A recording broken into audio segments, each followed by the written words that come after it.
right time of the year to be bad, to indulge in the sweet treats of the season. That is, until you consider how a tasty treat stays with you. It doesn't have to be that way, though, this holiday season. Keith Klein is here from the Institute of Eating Management with tips to get you and your waistline safely through the holidays. Good morning, Keith. Hey, happy holidays. Back at you. So, speaking of back at you, that seems to be what happens with what we eat this time of year. You know, it's funny because I think a lot of people walk around life saying, well, this little bit won't matter, and they probably say that to themselves countless millions of times. And the truth is everything matters. And so when you're reaching for something and you're saying, well, this doesn't matter, maybe it's time to stop saying that to yourself and say, well, you know, this really does matter. And I don't like to deprive myself. I don't want my clients depriving myself. But you might want to start to just change the way you think about food, Charlie, because if you're sitting down to a piece of cake, by all means you can have the cake. But then you might not be in that dress you want to wear. You might not be wearing the six-pack of abs. And sometimes I think it fares better just to ask yourself, well, I know I could have the cake, but then I won't be, you know, in the 130s or whatever weight I'm striving for. So I think people sometimes can do better just by stopping a little bit during the holidays and thinking about what they're doing, because we're all so rushed, we're pushed, we're spending, we're buying, and we're visiting, and so sometimes it just helps to take a little breather, step back, and maybe ask ourselves some of the simpler questions, like what do I really want for myself during this holiday season too? Yeah, being in shape is a decision you make every day.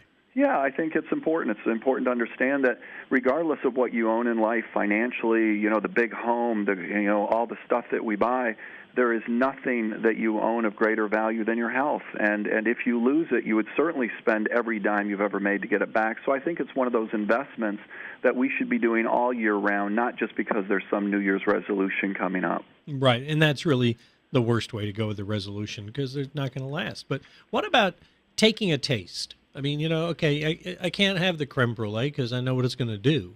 But, you know, people order it, I'm going to take one taste and I'm done. There's nothing wrong with that.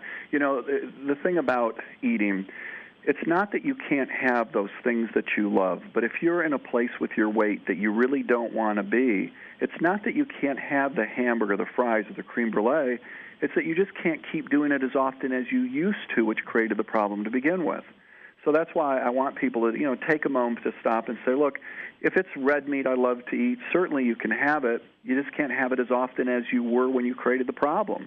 And so if someone's eating it 5 days a week and they just simply say, well, I could do it too, that's a big change over the course of a year or two or three. And that's something that I think most people could live with. Well, what are some alternative treat suggestions that you can give us to maybe instead of reaching for that, you know, here's something else you can have instead that won't, I think you call it a better bad choice. I mean, what are some choices like that? Well, first of all, they make light ice creams these days. You know, there are ice creams, the high-fat premium ones that have 16 grams of fat, and in just two cups of that ice cream, it has 1,120 calories.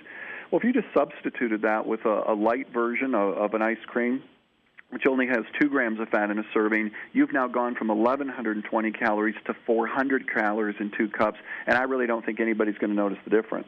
I think one of the keys when you have company coming over and you really want your whole family to be healthy is you simply insert that better bad choice, but you don't tell anybody you did and until after they've had it, because I think people have this preconceived idea that if it's somehow better for me, it's not going to taste good, and that's just not the way it really goes. Hey, in the few seconds I have left here, what about people who say, well, I'm just going to skip my next meal?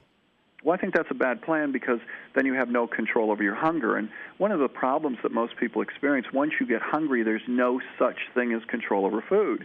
And when we come into the holidays, we're going to have a big meal for dinner. We should still have our breakfast. We should still eat lunch, and that will really curtail in a big way the number of calories you're going to be consuming at dinner because you won't be so ravenous and hungry. So don't skip meals. All right, and remember to drink your water. Yep. You can learn more about eating smart even during the holiday season by visiting Keith's website, eatingmanagement.net. Thanks for being with us, Keith. Thanks for having me. Take a look.